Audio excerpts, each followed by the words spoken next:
Welcome to Toffee TV. It's the final word. Everton 2, Newcastle 2. Did it really happen? Yes, it did. Joined by Paul Nealon. Good to see you, Paul. Good to be here. Irish Football Fan TV. Good to see you, mate. This is the hat-trick now. Hat-trick It is, but not in great circumstances. No. Sadly. Yeah. Ped, what happened? I don't know. I'm angry. I don't think I've been this angry all season. I really don't. Are you angry? I'm so angry. I honestly don't think I've been. A game has affected me as much as this game did. Has it made you angry? See, for me, I just feel like someone's wellied me in the stomach. I feel... That's what I feel like. Waves of emotion. I feel a bit of anger, then I'm like... and then I just feel like, did it really happen? And no, the worst thing about it is, genuinely the worst thing is, I've been replaying it in my head, thinking it's going to change. But I've been replaying it in my head, and I can literally pinpoint the moments that if someone had just kicked the ball very, very hard in the opposite direction, we'd be sitting here now dead happy. Yeah. And that's what makes me more upset, is that Newcastle didn't come to Goodison and do anything wonderful. They didn't do anything. No. And all it would have took is a bit of Sunday League grit at the end. Yeah. Not even grit, just Sunday League intelligence. And we'd be sitting here now in 8th place with 2 extra points. Talking about a great win. Really good team performance. Professional performance. But we're not. We're sitting here and we'll be like this for the next 10 days, just stewing because players are thick. Because football players are thick. And it's... It feels like a defeat though as well, you know, especially conceding 2 in the last minute of a game. Like, and I wouldn't mind. We were in total control of the game up until that point. They didn't even look like scoring. That's the hard thing. That's the hardest bit to swallow, is that it wasn't as if it was a tight game and we were hanging on. They'd done nothing. If we'd have been sat here and that says 5-0, no one could have. No Newcastle fan, I don't think, could have complained. Bruce wouldn't have. We battered them. We had the posts right. We absolutely battered them, and with 93 minutes gone of 94 minutes, it was 2-0, and it was 3 points, and it was In fact, to be honest, I was devastated when they scored because I thought we didn't deserve to concede a goal tonight, let alone when they made it 2-2. It's just berserk. I mean, the team. He went with Delph and Schneiderlin, and I must admit to having a bit of a sinking feeling when I saw those two in the middle of the park. But I have to say, the pair of them played really well, to be fair. They done the job. Obviously, Bernard was in on the left, Walcott on the right. Moise Keane again, given the nod up top. And I thought we'd done something that we don't really do, which was we got control of the game very quickly. And played some nice football at times, and just certainly the opening 15-20 minutes, the final ball, particularly from Luca Dean, just let us down a little bit, but the approach play was good. We kept on winning the ball back, didn't we? And then just kept on going at them, and it was forward, and you could see I thought what happened a little bit, I don't know whether this was a universal thing within the stadium, but when players got the ball, there was almost that anticipation from the fans and you could hear fans saying, go forward, because the manager had already told us, like that was the tempo. But but it was like the manager had told us that was the instruction. So when players started passing it backwards, it was like, what are you doing? Turn round. And I think that got to the players, and they started realising, turn round and face the other way. And once we did that, we started cutting them open, and it was just the final ball, and just like not fully understand. Our biggest problem is that when we get the ball in the box, we either nick it right in front and no one slides in, or we play to the penalty spot. But we don't have a midfielder who will run to the penalty spot, so we never have easy tap-ins. Especially last night with those two. So exactly. So we missed a lot of chances, or missed a lot of chances to make chances in the first half. But we kept on working it. And we got success in the end, and we totally dominated. I mean, by the time we scored, Dubravka had made 2 decent saves. He made a really good save from Sidibe, which when he hit it, I was right behind. I thought it was in because he caught it really well. In fact, if it would have bounced before the keeper it was in, it was just it bounced at his hand, but it was a good save. Like a swerve shot, and he made a good one from Moise Keane, who hit it well, and he got it out of him. And at that time, we we were really on top, and the crowd, you're right, the crowd started buying into it then, and the instruction, you could hear, you know, the old time and thing, you know, people screaming. But we started to take shots, that was the difference as well. We were taking shots and we were making the goalkeeper do something, and that was a big difference as well. I mean, they just couldn't get into it, could they? Yeah, there was a point as well where Walcott got in and he fizzed the first time, I think, Cavalier and Keane. But they weren't expecting it. No, he doesn't normally really fizz it in like that, you know. Well, if he did that regularly, they could gamble and we would get tap-ins. Like, that's something Manchester City do, don't they? They always have the back post tap-in because they fire it across. People get tack it, and Sterling, it normally is at the back, tapping it in. And I think that's the problem with Everton in the final third, is that Luca Dean was cutting everything back. And like Ped said, nobody was arriving late, so it was to nobody because the two strikers were trying to get across the defenders in the 6-yard box. And yet you have Walcott on the other side who fizzes that one across, and then the next time he gets it, he just turns into trouble or doesn't run at people. And it's like Man City, their strikers know when De Bruyne gets it, right, we're gambling, because the chances are that ball's coming into this area, and it's why they score so many goals. Liverpool have the same thing with their two fullbacks, and I think that's something that Ancelotti will get across to our players, is that put those, but you know, vary it, but like, you know, have someone arriving late for Luca Dean, and if Walcott gets it, gamble because it's going in front of the defenders. Yeah. And we just got caught between the two last night and weren't able to do it. But it was a good solid start, wasn't it, before we got the goal, and we really got hold of the game, which I didn't think we do too often. And well, Dean and Bernard were causing all sorts of problems on the left, and Dean looked very comfortable. As you said, it was just the final ball, he was just letting himself down, but the build-up play was quite good on that side, and we were kind of getting in, and we were like, obviously Bernard brings out the best in Dean, we all know that, like, but then it was when Bernard came across, and that's ultimately when we got the goal, wasn't it? Well, that's something that Ancelotti seems to have brought into this team, is that Bernard dropping into that. There's an ethos, there's an onus on it, isn't it, to get the ball and run with it now and break the lines. He's given that permission to come inside, and I think that helps with this. Because it's 4-4-2, there's movement ahead of him as well. Two players who can split in front of him, that take the defenders and open up the space. And that's there now, and I think Bernard's starting to like that. I seen him in the second half, he was having a go with the players around him for not moving when he got at the ball quick enough. So little things like that are starting to come together, and you've seen that, you know, as Paul said, you've seen that for the goal. Bernard being really central. I think it started on the right and we came inside, and he was really inside, and yeah, there was a lot. The thing about last night is, if it'd been a 93-minute game, we'd been a great, perfect display, professional display, and it was just that minute that let us down, and that's where I really just can't get my head around it. And it's like I tried to do the ratings last night, and I was like, how do you do a ratings for a game where for 93 minutes it was pretty perfect, and for 1 minute everything has just gone to absolute shit?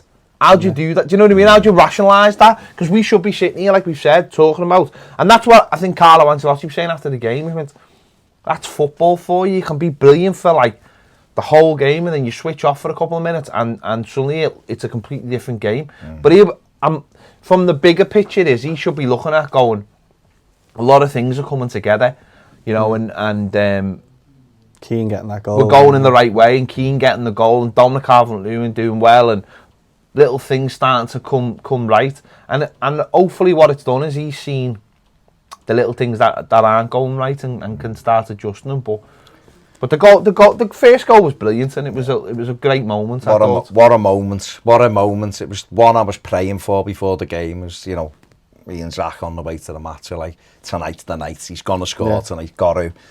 And I thought he looked up for it from and the thing I was impressed with Moise Keane last night was his work rate off the ball, going and closing people down, and he was getting encouragement because the crowd were cheering when he went and done it. So it was that, like, that almost, you know, the thing of like acceptance from the crowd. Oh, this is what they want me to do. Yeah. Because in Italy, you know, you have to accept that he's come from another league where the ethos is different. He's come into a team that isn't playing very well, and he's in and out. It was his 5th start last night. You know, people go on about, oh, he hasn't scored a goal, and he hadn't, but some games he's been brought on in the 86th minute and the 83rd minute, you know, where last night was his 5th start, and I think he's starting to realise what he needs to do in terms of pressing and stuff like that. But the goal was brilliant. It was a ball forward by Sidibe. Dom tries to bring it down, I think. Looks like the greatest flick inside ever. You know, and Bernard just pops it over the top, and he was ready to go, Keane, and that's something we've said. He never has them balls to run onto, and because Bernard was there. A lovely little knock over the top, lovely wasn't ball, it? And it sort of got stuck under his foot, but I've watched it again, and what he does really well is he just waits. He doesn't panic, he just waits. And he just hits the target with power, and he already had that shot. But this is something that I said to you about the weekend about Anthony Gordon on Saturday, is that he just got himself into the game by doing things that people wanted him to do for the team. Dom's a greatly inspiration example, because he works so hard. And he just did what he did. And it's just about getting yourself in the game, so that when those moments appear, you've already had a few touches of you'd had the shot, which the goalie spilled, that give him encouragement, give the crowd encouragement. And it's just, get yourself in the game. Get yourself in the game, so that when that moment comes, you can take it. The blood is flowing, you're ready. And he did, and he smashed it in. And, you know, Goodison went mad, and he went mad, and everyone was delighted, because you could see the promise there last night. It was so chalk and cheese from Saturday, wasn't it? Where he never quite got into the game, so he was never in the right place. And he's just, I think we've got to accept he is sort of like that kind of player. But when it's right, hopefully he'll be there to. It's a work in progress, but it was a brilliant moment. I think he hasn't been helped by the fact that there's been all this media where he's not settling in, he's this and that, he's his age, and hasn't been helped by that. And now you're seeing him doing well for us, and the crowd are starting to get behind him. If you're going to work hard, our crowd will generally get behind you. They will. Look at Dom, for example. I know he wasn't scoring, but he has been now. But I think with Keane now, because he's got that goal, I think you'll see a different player. I think he's been unlucky in certain senses. I remember I watched him for the Ireland under-21s against the Italy under-21s, and he came on and he scared the life out of the team. And then he got sent off after 5 minutes. But he was, I swear, watching him, I was like, "Whoa, I'm really excited about what this fella's actually going to do for Everton." And then he just wasn't getting in the team, and there was all the other media stuff about him not settling in and stuff. But it's great to see him now getting the goal, and I do think you'll see a different player now. I think since Ancelotti's come in, all those rumours have gone away, haven't they? All that talk of him leaving the club have gone away. He's got a manager who understands what he is. And that last night, getting the goal, will add to that again. There's no pressure of getting that goal now. He's got the goal. And his all-round performance, he was hustling and bustling, he's running at people. Sometimes it works, sometimes... He's got this weird thing of the ball comes to him and he doesn't touch it. I don't know if you've noticed this. There's one on the right-hand side, on your side. He comes over to him, but he doesn't actually touch it. And it's almost like he's waiting for the defender to come at him, and then he's going to take the touch. It's dead weird. It's so frustrating as well, because you never feel like he's got the ball under control, because he hasn't touched it. But you could see that he wanted to do a bit more last night. And that's good. That's his natural game. He is that flair player where Dom's like brick wall kind of play. He's the player who wants to run at people, and it'll be an interesting dynamic when Richarlison comes back, what he does, because whether you go, you know what, why don't we put Richarlison on the right, and play him through the middle? I think that'd be the most natural. But it is. But then I feel like you're shoehorning your best player into the team, whereas I think Richarlison's our best player. And I do too. Yeah. And I think if you're sticking him on the right, you shoehorn him into the team rather than anything else. So, but that's up to the manager. There's a lot of people who said Richarlison. Where do you think Richarlison's best position is? Well, I think he's a striker, which I've said all along, but people told me he's better off the left. Well, he's not. It's nice to have that competition. Well, it is. You've got to listen. If there are 3 strikers, then we've got 3 centre forwards under the age of 22 and under who can score goals. Keane last night for me showed his promise. He showed that if he's going to work hard, he's a handful for anyone. There's no point in him standing back to goal like Silver had him playing. It's not going to work because his touch isn't good enough yet and he doesn't understand the game. Where last night, because Dom was doing the things, he was following, like Ped said before, he was knocking people about, he was breaking, he laid a couple of good balls off, he got in the box, he had a header in the second half, which Dubravka saved, shots blocked. So he was really involved in the game last night, so much so that when they subbed him, I think people were a little bit disappointed he was going off. I even seen Delph actually came over and give him a little say well done. And I think you're right, Ancelotti's come in, and because he can speak his language and we've got Italian backroom staff, it's settled him down. Let's have a look at his numbers while we're talking about him. Yeah, go on. There's 26 touches, 1 goal, 3 shots. I mean, no on target. 3 on target. That's the main thing, isn't it? I think as well, it's a good thing to mention is that the three of them actually get along very well. And I see when they're always delighted when either of them score. Well, that's a big thing. He's settled in quite well, no matter what anyone says. You look at him, he always looks happy. He's looked happier since Ancelotti's come in, but he does look happy. Yeah, he's got these celebrations. And Don done the woe with him, didn't he? Yeah. So, 9 successful passes, 5 successful attack and third passes. Pass accuracy, 100%.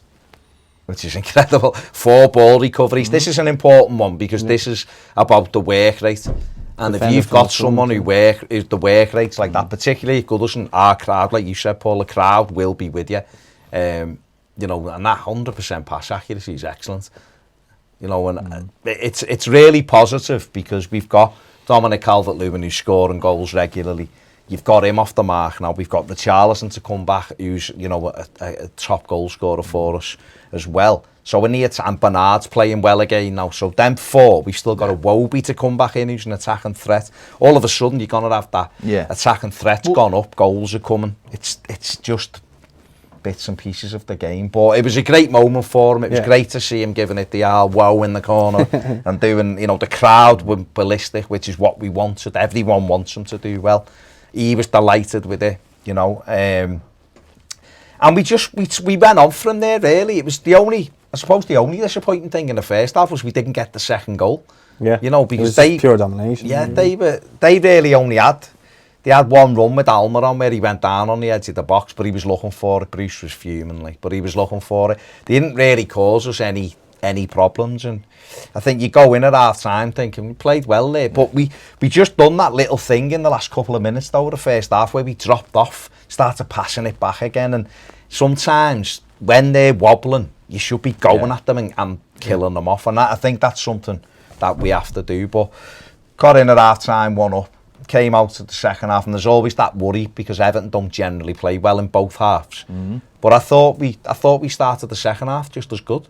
Yeah, I mean, I wasn't fearful, I suppose, of Newcastle, but I thought, how are we going to mess this up? When we get to that afterwards. But, I thought we controlled the game well. I thought Delph and Schneiderlin, I was surprised actually how well they done, and they kind of orchestrated the game. Schneiderlin's passing started getting a lot better. His range of passing started to show. Delph started picking up the bits, and then Schneiderlin was switching the ball. We always had, one of our fullbacks was always free on the other side, always. And he started to move the ball around, and we started to move them around really, really well. And I think Bernard had the chance, didn't he? That was a brilliant to dink over. It was a great little move, and he should have done better, really. Yeah. He should have scored, shouldn't he? And we were hammering on the door. They weren't barely getting in our half. No. And it's not took long before we get the second goal. Great ball by, I think it was Dean, wasn't it? Yeah. And then Dominic Calvert-Lewin does really well. He just anticipates the ball coming to him, pulls away, and then finishes it magnificently. Calm with his wrong very, foot. very calm. Puts it away. It's a great goal. It's what you want. You want your number 9 scoring. I love it. I love every time Dom scores because I think that's what your number 9 should be doing for you. And the more he is doing that, the more I know. There's only been really him and Richarlison scoring. Keane broke that streak. But I want Dom scoring all the time. 1s and 2s, scoring every game, every other game. You want that from your centre forward. You want that one player who you look at every game and go, the opposition are going to be terrified of him. I've seen it today. People are starting to talk about him going in the England squad. I'm not really that arsed with that kind of stuff. No. But there's starting to become a recognition of him now that he is a really talented player and he's got all the attributes and he's starting to put them together. The most important thing I think about him as well is, for Dom, you look at him now and you go, he's a senior player. He's one of the senior players. He looks like a senior player now. He looks like a player out there who can turn around to anyone on the pitch and go, what are you doing? Yeah. You could grab hold of Delph and go, what are you doing? Snarden, what are you doing? Anyone now. Anyone. And no one can go, who are you? He'll go, I'm the lad who's putting all the balls in the back of the net, mate. His goal for me was very reminiscent of, it might sound weird, but Lukaku was the kind of way he pulled off and just struck it into the corner. No, it was, because there was no, what it was all done in one move. There was no, it was all, and actually Dom's better when he's like that. Yeah. When he's got less time. He's an instinctive kind of, we've seen that with the head at the weekend. But he can turn round, and I think that's really important for young players. It's when they transition. Holgate's, that's happening to Holgate as well. It's when it's the one thing that I'm sure a player we're going to talk about later, Tom Davies, it hasn't happened for him. And it's almost like that's his biggest problem. For Dom now, he can look around and go, I'm a senior player now. I've been here longer than actually all of you. I'm scoring goals, I'm doing important things. My numbers are really good. I'm one of the first on the team sheet every week now. The manager's already said he's not going to go and buy a striker because he's got me, he's got Richarlison, and he's got Keane. We got rid of Tosin, someone you paid 29 million for, and I'm the number 9. I'm the number 9. He's backed himself actually by getting the number 9. A lot of people are like, oh, what's he done that for? But he's backed himself, and I really like that. That was the biggest question mark around, was can he score enough goals? And we were all talking about, especially last year, we were coming into the season obviously before he got the number 9, and we were wondering, can he get the goals? Now, I suppose it kind of more so tailed on when Dunk came in, and from then he's really kicked on in terms of getting the goals and scoring. I think the big one scoring I know he scored against Man City, the one he just pinched on the line. But I was delighted he did that, and then he scored the 2 against Chelsea. So he's regularly scoring against bigger opposition, if you get me. And which he hadn't been doing But previously. He's a handful as well. He's a really good player. 12 goals, got 10 Premier League goals, and on to double figures. 12 goals for the season. Last night, like you say, brilliant goal. Lovely ball by Luca Dean. Bernard done well, give it to Dean. It was a good move again, actually, the second goal. And it's a lovely first touch because he just leans into Lascelles, pulls off him, and as it comes, it's out of his foot with the first touch. He's on his ass, and he sweeped it into the far corner. And when he got the touch, I just expected him to score. Yeah. And that's the biggest turnaround, where maybe earlier in the season or last season, I'd have still been thinking, oh, it's dumb. Just hit the target. But when he got the first touch and moved away, I thought he'll score, and he just whacked it in.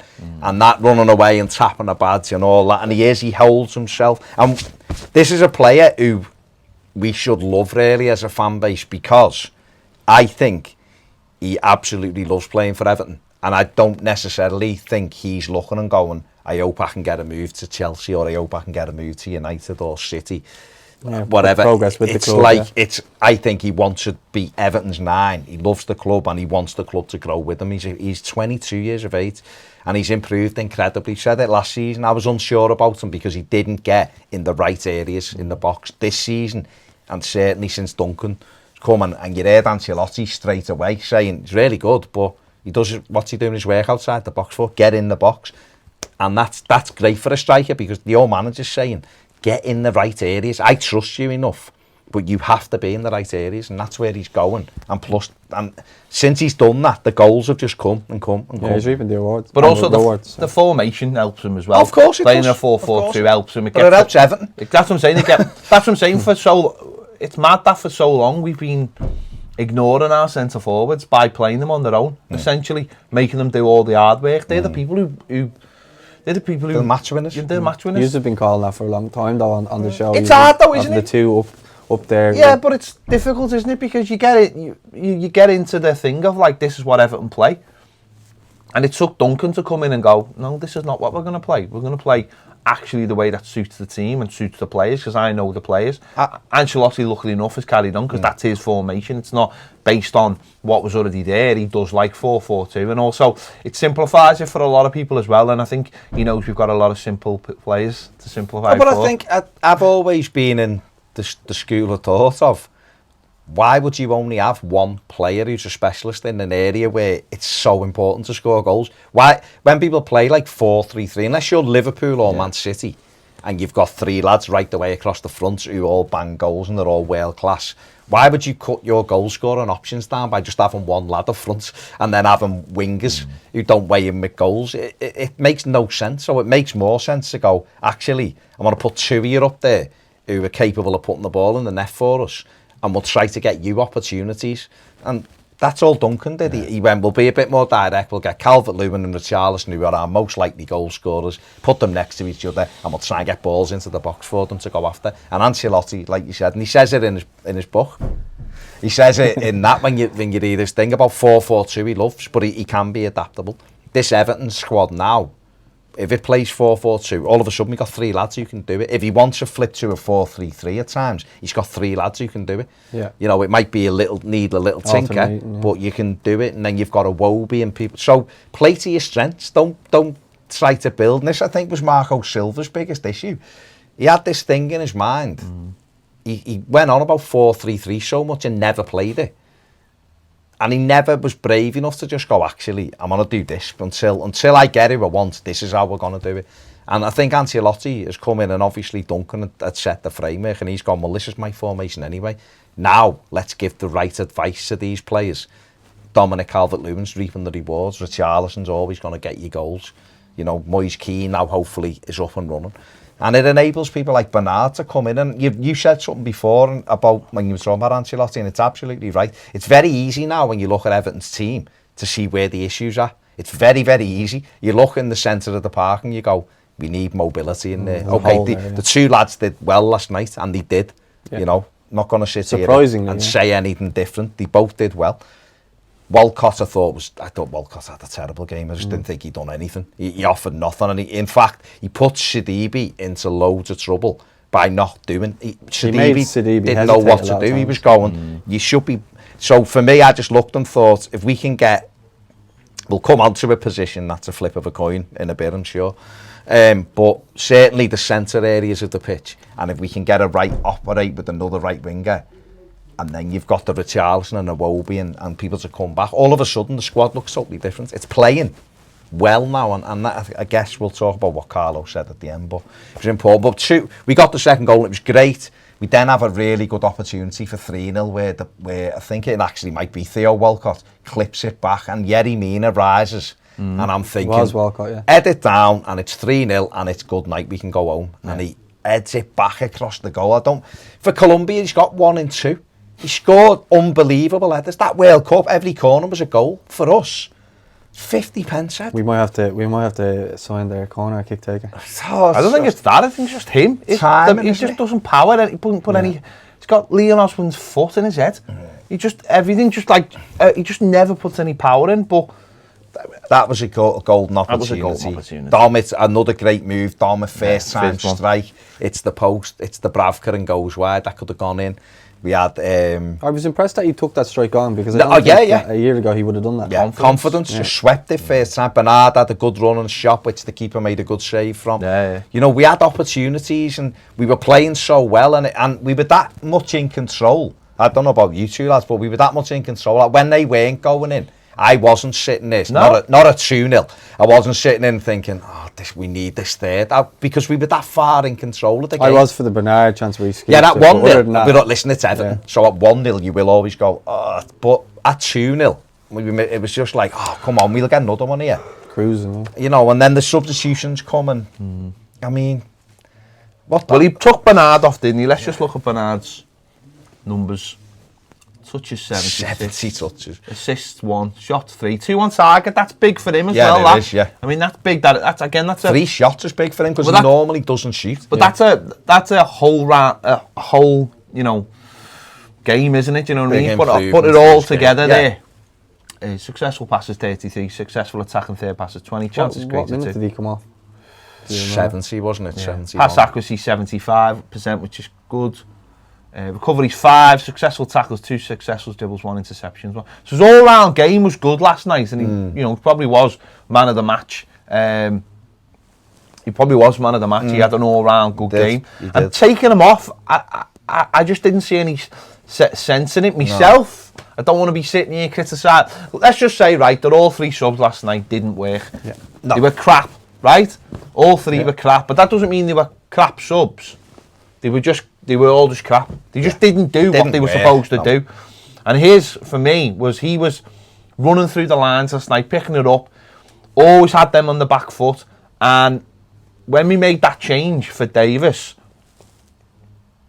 obviously straight away you're bringing someone on who's not going to do that. So that lets the defence off straight away. And I just didn't think there was a need for that last night. I didn't think there was a need to back off. I think there's some games where you go, all right, well, we can do something here different, make defensive changes, whatever. But last night it was a case of, well, let's just keep going at them because they ain't going to score if we keep going at them. And there's an opportunity for 3 and 4 here and get everything going. And this will be the night that it really gets going.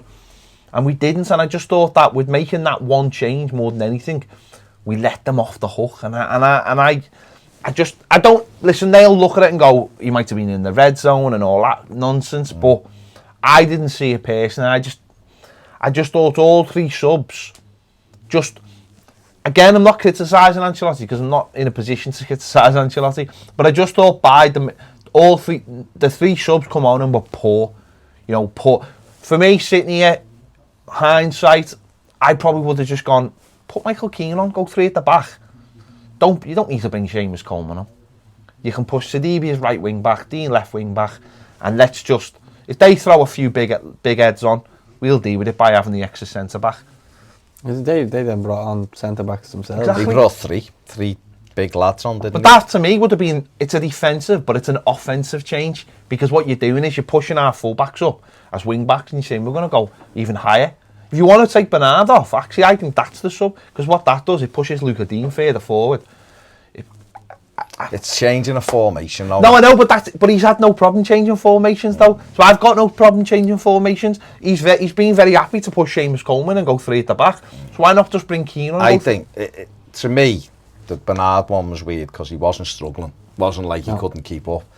And putting Coleman, he's got an obsession with putting Seamus Coleman on, which I don't understand. He's not playing well.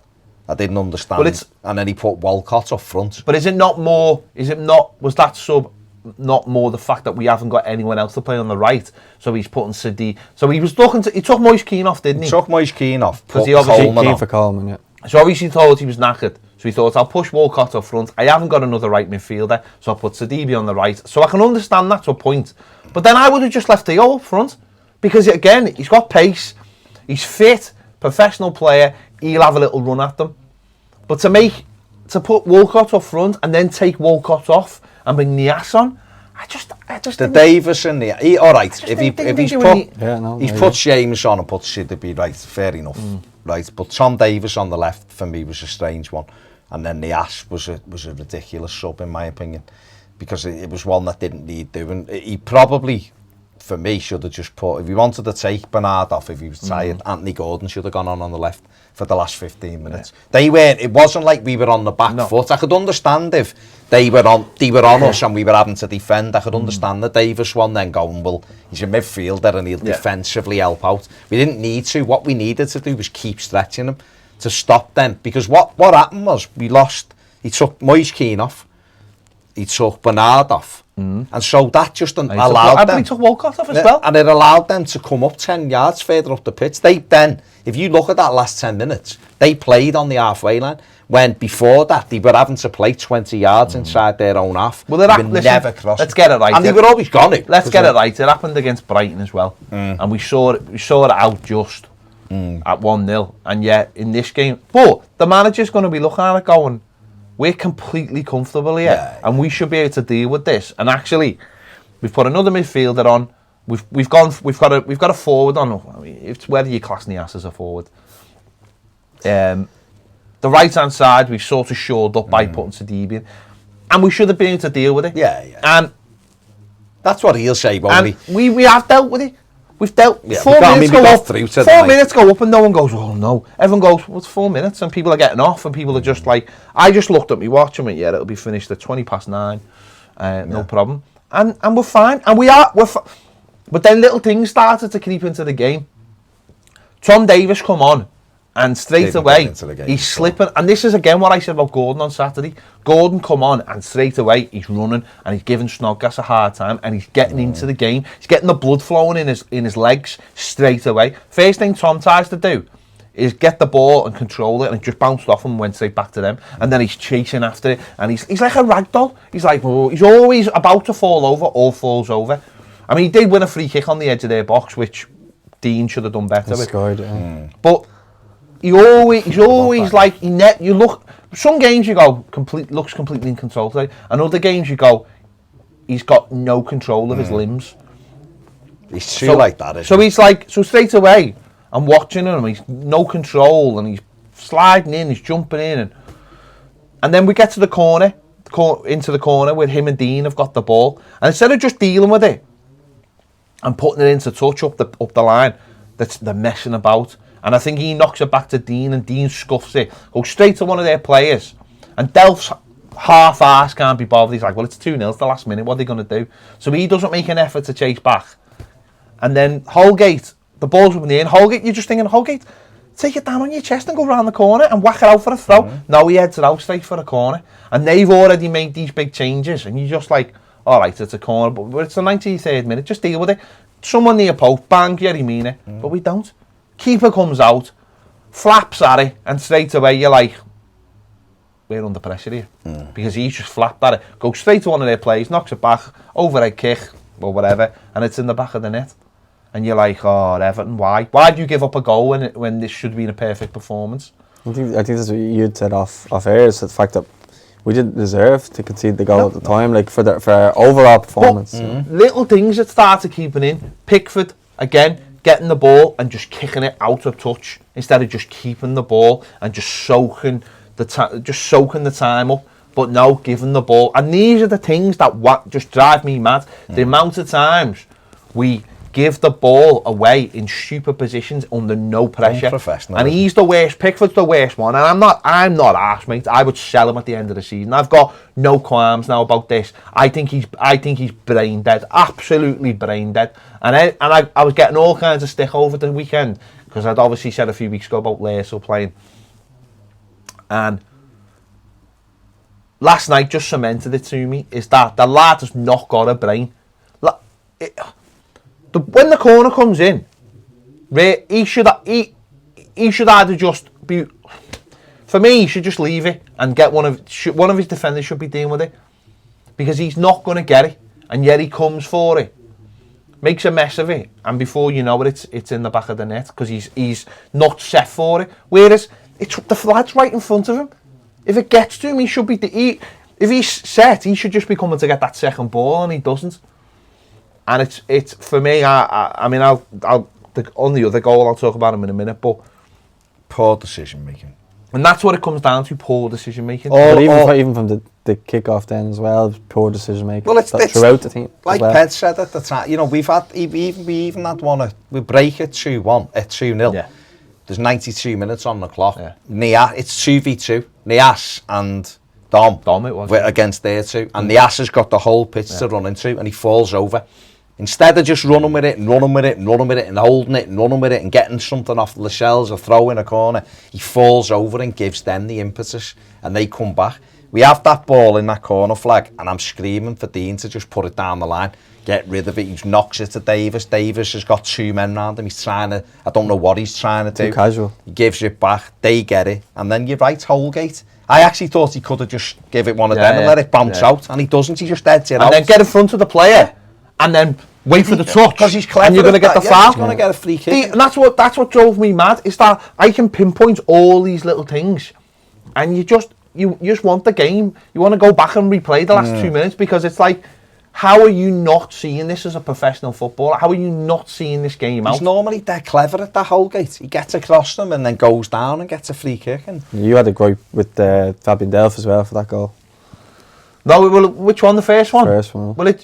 Well, no, he got wrong side, and he just didn't chase. He was like, I'll let him. It doesn't matter. This doesn't matter. Not going to affect it. Not going to affect it.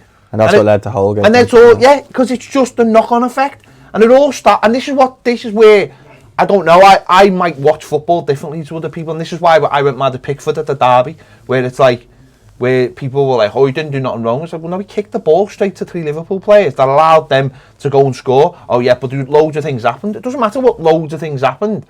If you continually keep on giving the ball away and allowing the opposition to just start getting into the game, they're going to take advantage of that. So they score, obviously.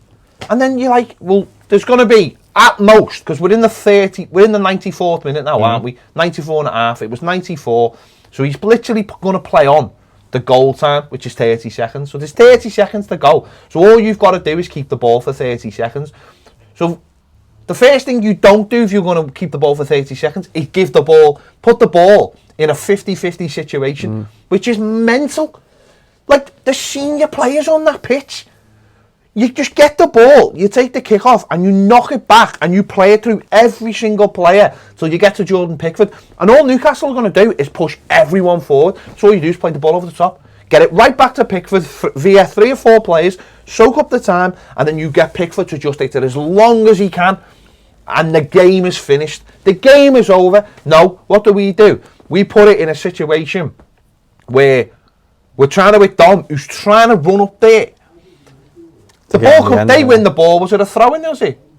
It didn't go out. Oh, it didn't go out. They win the ball, keep it alive. Yeah, won it. We give away a really stupid free kick in the middle of the park, and that allows everyone, and I think everyone in the ground just went, oh no. Yeah. And again, it's little things. And you know We're all what? thinking, like, how Do you know did we what get to this drives me mad? Again, they have an opportunity, so they take a short one, so the lad's got all the time in the world to pick out who he wants. Why haven't we got someone up there just standing on the ball? And when this happened last, Anfield, when they scored that goal in the 20th minute, same thing happened. Alisson came out and knocked it short, and we had everyone in our box instead of sending one player up to deal with it, because it's a lot harder. It's a lot easier to deal with a straight ball that comes straight from a kick than when someone's got time to control it and knock it. He angled it, didn't he? And angle it, yeah. And you when the ball's alive, they can make runs. Yeah. When it's flat, no one can run till you've kicked it. Yeah. And that's what happens if you actually... I stopped it, but I haven't done the thing. 3 of their players make a run.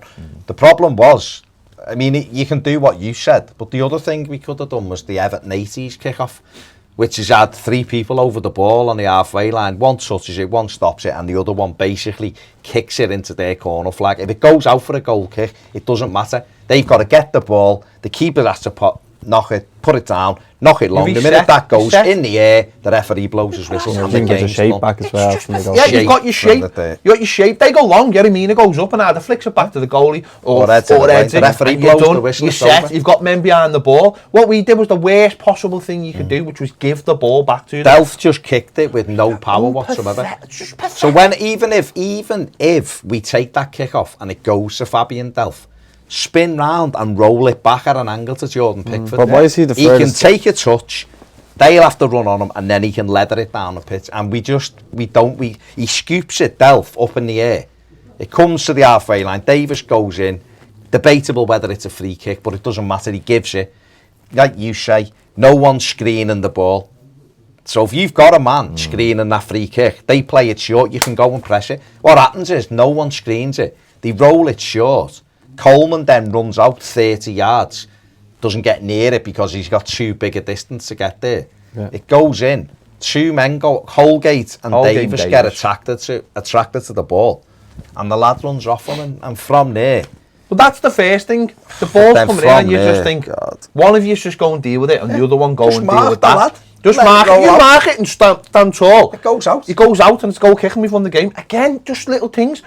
He gets behind him, he hits it, I think it hits the post, doesn't it? Yeah. Fizzes up. Yeah. Yerry Mina's thrown in, so he's off the pitch. Trying to block the ball. Pickford's, then the ball comes back in. It hits Dom, Pickford's gone to go, so he's now not in position.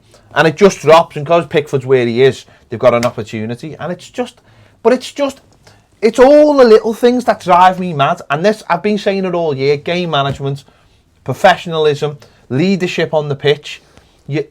You're 2-0 up. Nobody should be questioning. No one should be saying what me and him and you and Billy could have been playing in that last minute at 2-0 up, and I honestly believe we would have got through the game.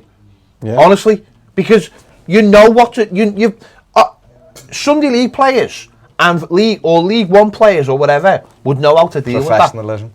It's what you do. It's the small margins that win you games lower down the leagues or whatever. It's just pathetic. It's pathetic that we've been 2-0 up in the 93rd minute and we can't see it out. Haven't got the brains to just go, let's whack it up there. And I know what people will be like, well, we did whack it up there, but whack it out when it was 2-0, when we're in the corner messing about. Oh, it's 2-0, it's the last minute, don't worry about it. No, you do worry about it. You worry about it till he blows his whistle and you walk off the pitch and you think your plaudits because that's what it takes to get clean sheets. That's what it takes. You get angry if you give goals up. Like when you see defenders walking off the pitch and the team might have won 4-0, but they're like, we got a clean sheet today. We enabled us to win the game. Dingo said it last week, Troy Deeney for Watford, who 1-0 up at half time, and he said, the manager walked in and went, we've won the game if they don't score. So that's all you need to worry about. That's all you need to worry about. And we don't worry about, I don't know how much we worry about it, but the idea of coming off that pitch with anything less than a clean sheet should hurt someone. So 2-1 should hurt players. these should be scoring against us. These shouldn't be getting anything against us. We deserve a clean sheet. So the idea that it becomes 2-2. Can't score from Rose Ed. Do you know what I mean? No. So I'd rather conceded a throw in than a corner. Obviously, there. No matter, like, just knock it into their half, out of play, and pretty much from there again you can reset, because Davis would have went back in the middle, could have reset, or do you know that type It's of little things like just basic. when we went to take the kick off. I think Delph was standing over it, and he like delayed, and then instead of just like, so that straight away was like, does he know what he's doing here? I don't think he knows what he's doing. Whereas all you have to do, like, either do what you said there, or knock it back and let it go through someone's legs. So there's a body in the way. Then Newcastle have to run through players. Yeah. Get all our players in a line. So as the ball goes back, their players have got to run through our players, and one of them takes a tumble or whatever, and then Pickford just absolutely, all he'd have to do is leather it. And there's your 30 seconds. You hit it as far into the corner as you can, and there's your 30 seconds. They have to take a throw, you reset, get all your players back into position. It reminded me of Bournemouth when Barkley scored and we made a sub and they scored. And it's just little basic professionalism. But I couldn't get around in my head is the fact why Delph was our furthest player back of our outfield players. Like, why we're at the centre half there, he was in the middle, and Schneiderlin was the one who knocked it back. Surely a striker should be the one knocking it back. Yeah. Your midfield should be in midfield. Your centre backs are the ones that get the ball back there. And as Pep was saying, knock it out to one of your full backs. Knock it about like we normally do. When do we ever see Everton knocking a ball along from a tip-off or a kick-off? You know, we don't. What's like, where's the panic? You know what I mean? You're 2-1 up. There's 30 seconds to go. Where's the panic? Where's the panic? Just keep the ball. You're professional footballers. It's a keep ball session. It's a keep ball session. You knock it back about 4 times, and then you either give it to Yerry Mina and then the goalie or Holgate, and then you just put it, or you get it back to Seamus, and then you just go along the back 4, and then you play it over the top, and the game's finished. I'd have smashed it. Because they were doing that the whole game, knocking. But he did try and smash it though. That's the point, isn't he? Delph, the wrong area. No, I know, but he did. I tried to smash it 30 yards further back when you can smash it on the halfway line. Yeah, that's why I just can't get my head around it. The mad thing is, I can't get my head around it. In the game now, he didn't even have to knock it back. No, he could have just smashed it straight, and it's a dead ball. He could have just smashed it straight. There's no one around him. There's no one putting pressure on him. He could have just smashed it right into that corner where there's nobody about. Goes out for a throw in. We all get back. Dom and Nias push forward. And you go on then, see if you can do something in the next 30 seconds. The least dangerous place on that pitch is their corner flag. Yeah. You take a throw in there, what time volley it forward, the referee blows his whistle. And it's just that we've come away from a game where we dominated, where we should have had a clean sheet, and we haven't won it. And it's embarrassing. The other thing is as well, and this is probably like people might differ with this, we don't even have to be that deep in our box. Again, something you would have learned, people learn in like footy when and this is where you need a presser. If you've got a presser to stop them taking a short one, you make a line on the edge of the box and you say, go on then, hold that line and let's see if any of you can score from here. But we didn't. We allowed them to take it short, and the minute they took it short, we had to drop again, because that lad can just run, because we haven't stuck anyone out. And this is where it's like, these are basic things which, if you've got any kind of leadership on the pitch, should be like, get up there and don't let him play that short. Then we can stand on the edge of the box and defend it. We don't. We fall to bits, because this is what kind of football players we've got. And we've obviously got a mix, but we've got no leaders, and it showed again last night. And we're sitting here fuming over stupid things which are just basic football. The most annoying thing is it was a really good performance for 93 minutes. It was. We played well. We deserved the clean sheet. It should have been more goals. We should be sitting here going, possibly our best performance of the season, or one of them, in terms of putting everything together. There was attacking football. Moise Keane's got off the mark. Dom scored again. It should be all backpatting and thinking, got 10 days now where we can just relax, and enjoy the victory. Carlo's got another victory. We're playing well. Bernard and Dean they were better, and you come off going, you come out the ground just with that sinking feeling. And I was supposed to step away from it. It's one defeat since Anfield. It's away to the champions. You have to look at it like that. It's February next time we play. So if you'd have said after the 5-2 you'll only lose one game and it's Man City away, we'd have probably all took it. We're in we're in contention for the European places. We are, whether people want to believe it or don't want to believe it, we are. Points will tell you that. But it's a missed opportunity. But I mean, Carlo Ancelotti said at the end, it's the results. You have to just forget about it. We played really well, and that's what we're focusing on, was that performance. Now, if we do that every week, we'll win more than we'll lose, and he's right. But it's just hard to take when you're 2-0 up with a minute to go, and you don't, in a game that you've never been in danger of losing or conceding. You haven't had a shot barely. That's the thing. That's the thing that sticks in your throat. That's it. And annoys me that we would never do that anyway. No. We would never get battered like that anyway. And they're on the same point as us now. Yeah, which is nonsense. Absolutely nonsense when you look at their team and the players they had out. I mean, we had players missing as well. But just before we finish with, the Jordan Pickford thing, Joe's put a thing up. Yeah, so I wasn't really going to bother with it, but Joe's put that, this thing about Jordan Pickford. I mean, what's your take on him, Paul? What's your opinion? Well, of Jordan Pickford? I've started kind of losing faith with him. Obviously, we spoke earlier about the game against Liverpool last year and the crossbar and everything else. From before that, he was doing really well. He was coming off the back of the World Cup and stuff like that. He had a good season, and he wasn't making the errors he's making now. And then after that, he was maybe 1 in 5. He's making those kind of errors. And then you're just kind of looking, and it's just getting progressively worse. Didn't he do something against Newcastle last year as well? Last year when we were winning and threw it away. So he seems to be letting these things get to his head. And I know I've seen news talking about him, like he seems to have this air of confidence where he thinks he's like a level above everyone else. He's screaming and shouting at people even when he's making mistakes. And for me, I'm just kind of looking at him, just going, you need to sort yourself out first before you start pointing and blaming other people. Okay, you want your keeper screaming at your defenders and organising them, having them in the right place, and that type of thing. But he's letting himself down as well. Like he should be coming and getting that corner, or else it's better to leave it and let your defence deal with it, and you make sure you make the save then when the shot comes in. Because if you actually look at the first goal with Holgate kind of leaves it, and I don't know whether he gets a shout from Pickford, the overhead. Yeah. I don't know if he gets a shout from Pickford to leave it, because he looks like if he kind of just even puts up his left leg, he could probably get block it. Yeah. I don't know whether Pickford had shouted at him saying Jordan's ball or whatever, but for me, yeah, I would like to see us get a new keeper. I think he's holding us back. Really? Yeah. I think he's terrible. Honestly, I honestly do. I just think he's terrible. I don't think it's his form. No, I don't think it's him.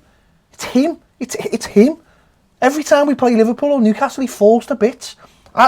He doesn't make mistakes, as in like the ball doesn't go under him. Or he doesn't make mistakes like that. If he did, I'd be like, well, needs to improve. He makes like glaring errors that are all down to decision making, and I don't know if you can improve on that.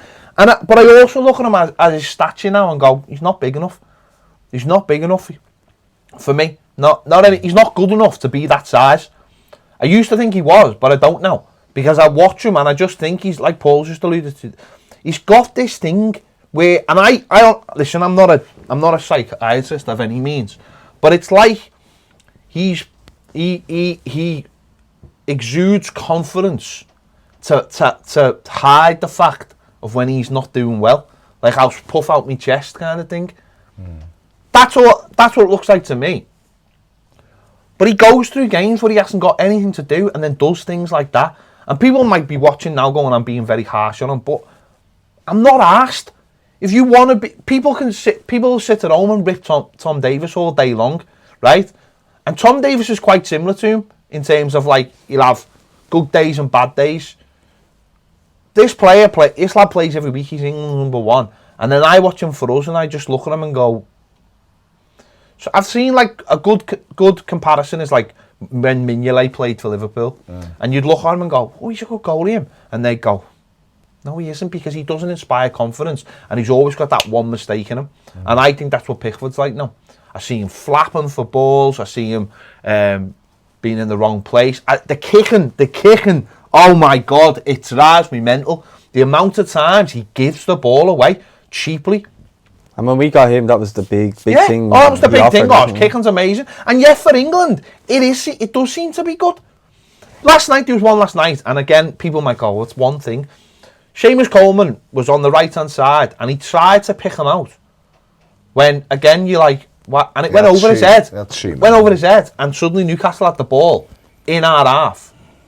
And you're like, why didn't you just whack it to the other end of the pitch and turn them round and say to Dom in the ass or whoever it was, chase after that? And it's like he's trying to pick players out in like the 85th minute. I just think I think he's a sellable asset that the manager will probably keep talking up, because why would you talk him down? And then when the summer comes, I hope he has a great Euros, because then I'd just get rid of him. I honestly would. And I'd go and find someone who has got more consistency and has got more of a stature. Because you know the second goal as well.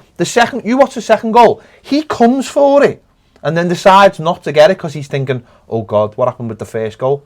And actually, if he'd come to get it and just punched it, he probably would have got it, but he bottled it because of the first goal. And then he goes back on his line, and then that's where goalkeeper coaches will probably go, well, you're not set, are you? Because you've gone and you've had to come back, so you're not sure what's going on. It's kind of like Tim Howard in a bit of a way, is that sort of thing. It's not. It's decision making. And what you do is, as a goalkeeper, you start second guessing your own decisions then, and you start going and coming back and being caught in no man's land.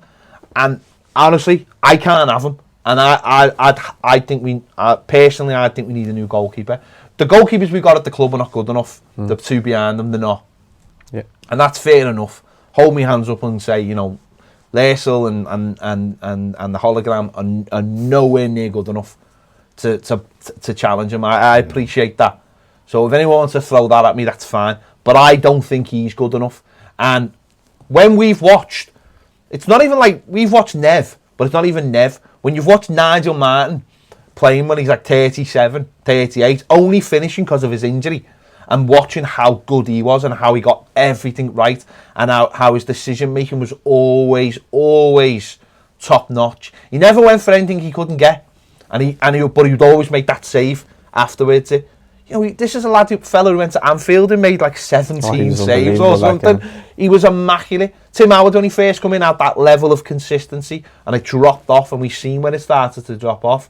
But this fella, for me, no. He's not good enough. He's just not good enough for me. And people might say, well, he is good enough. That's fine, that's your opinion. For me, he's not good enough. And I think he is a sellable asset. We get for 30, 40 million for him if he's a good Euros.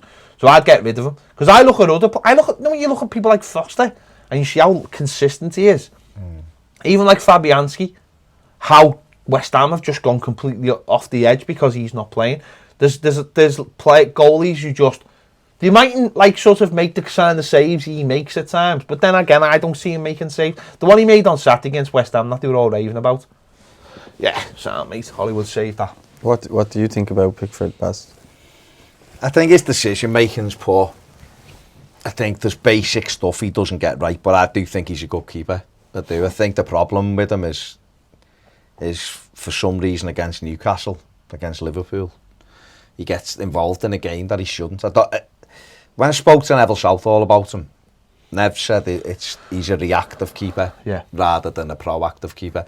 So he's not assessing what's going on. And I don't know whether we need a mentor like Neville Southall to spend some time with him and say, listen, you know, maybe the goalie coaches are too close. I don't know. But he, instead of anticipating stuff, he waits till it happens, then tries to correct it. And I think that's not great.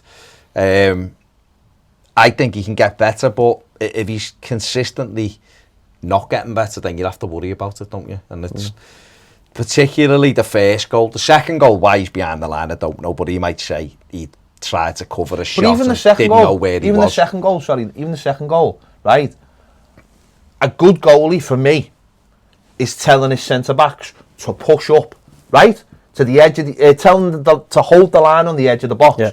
And if anything comes deeper, he can come and get it then, because there's no one in the box. It's angled the ball though. No, but what I'm saying is though, but it's not doesn't matter, because a goalkeeper with authority should be telling his defenders to get to the edge of the box. Then everything in the box is his then. Yeah, anything that comes over. And yeah, you have to have someone up front making sure that they play a straight one. Yeah. You have to. That's a team thing. But that's, again, what you've just said. You're not setting, as the goalie, the precedent. You're not telling your defenders what you want. You're not asking them. You're not saying, get to that edge of the box, because this is all mine, and I'll come out, and actually I'll stand on the penalty spot, and if it comes over, I'll just catch it. Him being behind the line is a fantastic illustration of how deep we were from a and that to me is what good goalkeepers do. That's what good goalkeepers do. They don't allow that. They don't allow that ball to come in like that. They just don't. I agree. It's a tough. It's a tough one. I don't know who Everton, for all we know, might be looking. Carlo Ancelotti might say, listen, there's this fella in Italy. I know the Lazio goalie's been mentioned, and he might be looking and going, he's a better keeper, and we can get him in the summer and whatever. I don't know. I think Donnarumma's a big lad. Donnarumma's a hell of a keeper. Yeah, I think the problem is like you've just said there, is that when you haven't got someone who can take you out the team, it makes it very someone easy, like him might need that focus to go, I'm in a battle to get I hope the Pope team gets the in. England number one. I honestly do. I honestly do. Because I think he needs taken down a peg. Yeah. And I've got no qualms in saying that at all. I think he swaggers about like he thinks he's something. Like Jack Swagger. Like Jack Swagger. It was like you said there about, it was like Coleman last year, didn't really have anyone behind him kind of when he was playing bad to go, oh, I can take you out, bring him in. That's the issue. If you've Sidibe got to fight for your place, it can sharpen the mind, makes you focus, and maybe that's the issue. Maybe we do need a better goalkeeper. Liverpool, Mingale's a really good point, because he was a really good shooter. We'd seen it in Merseyside derbies, whereas he goes the other way. Mingale, it's amazing in a Merseyside derby, and we go to them. Well, what I'd always say to the lads, why are you slagging Mingale? But when we play him, he's amazing. And we're like, the top two, he makes good saves. The top two have shown exactly what they needed to do. City went out and spent a fortune on Bravo, and then after a year, they were like, no, we need to buy a proper goalkeeper. This fella is not good enough. Liverpool did it. They had Mignolet, then they had Karius, and then they were like, there's no room for sentiment. And the difference is, and I know this is the difference, he doesn't throw them in. I know he doesn't. He doesn't throw them in. He doesn't ever, like, nothing ever squirms through him. He doesn't kind of make those mistakes. And I think that's where people go, he's a great goalie. Yeah. That's not, that goalkeeping is more than that. It's so much more. And I think that the final goal illustrated the point of saying to your back four, you go on the edge. I've played Sunday league teams where I was terrified. The goalkeeper go, get on the edge of the box and hold that line, and the rest of the goal is mine. The box is mine. I'll come out and catch it. If anyone touches me, it's a foul. See the hair on Sunday for United. I'll deal with it, but they don't. You're inviting pressure where your goalkeeper should be. Defend on the edge of the area. Defend on the... And I know, listen, it's the kick. We've let him play short, so it's different. But that's where you've got to sharpen the minds of people and say, you get out there and do that. And that's where that's leadership in the rest of the team then. That's someone going, get up there and stand on it while we organise the team. And when you're standing on it, you're killing 10 seconds. We don't. We all just retreat. And then they can do what they want and put the ball in it. I've never understood why, even off their corner, which they scored that, Everton should have had 2 men on the halfway line. Yeah. Then they have to have 3 men on the halfway line, which lightens the box, which makes it easier. But even from their corner, send someone out to stand 10 yards and say, and screen it, beat me, and then see where you can get. Because it's dead easy. I watched them last night when we had corners, and they had 2 men on the near post every time. Atsu was on the post, and they had one of the other lads. And all he was doing was every time Dean tried to put that low one in, he just edited it away. Because he will have seen our goal on Saturday against West Ham, where the fizz one in, Holgate flicks it on, and he's at the back post. And all they've done is put a screener in there. And if we put a screen out at 10 yards, you're saying in the last minute of a game, will beat me, mate. And what he does then, he puts a lofty one in, which you can deal with. It's these little things that, as a team... It's like having a striker that only scores you the goal, but doesn't get involved in any of the game. There's other aspects to people's performances, or people's positions that need improving, and he's one of them. It is the mental side of his game, whether it's organisation, decision making, whatever. This is Newcastle away last year. We were winning 2-0 with 20 minutes left, and we lost 3-2, and he was at fault for at least 2 of the goals. this last night. I don't think he's the only problem though. No, he's definitely no, he's not. I personally still think he can be a top keeper, but it's decision making, and if he doesn't get that, then it does become the Mignolet thing. But he is one of the things. But there was other. If Luca Dean hits that down the line, we're not talking about him. Yeah, well, for the first that's goal. A point as if well, we whack the kick off into their corner flag, we're not talking about Jordan Pickford. But I hate this thing that you're not allowed to talk about him because he isn't our biggest problem. Do you know what I mean? It's like, well, he's not the biggest problem on the pitch. Well, doesn't matter. Yeah. Doesn't matter if he isn't the biggest. There's bigger issues for Ancelotti to sort out. When I say that, that's the 9th time we've conceded an injury time this season, which is an issue.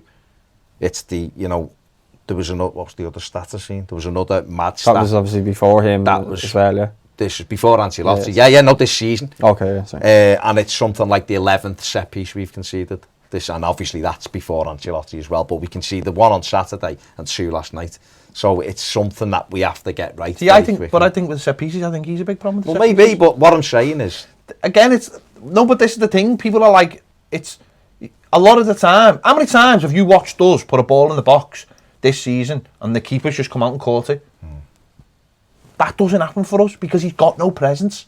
He's not big enough, and he flaps at things, so he doesn't come out and take the and then if you've got a goal. See, if I was an opposition player taking a set piece, I'd be hitting the area he's in every time. Honestly, that's what Mahrez did for Man City. Yeah, put it right on. I'd put it right on him every time, and I'd say to my centre forward, "You out jump him.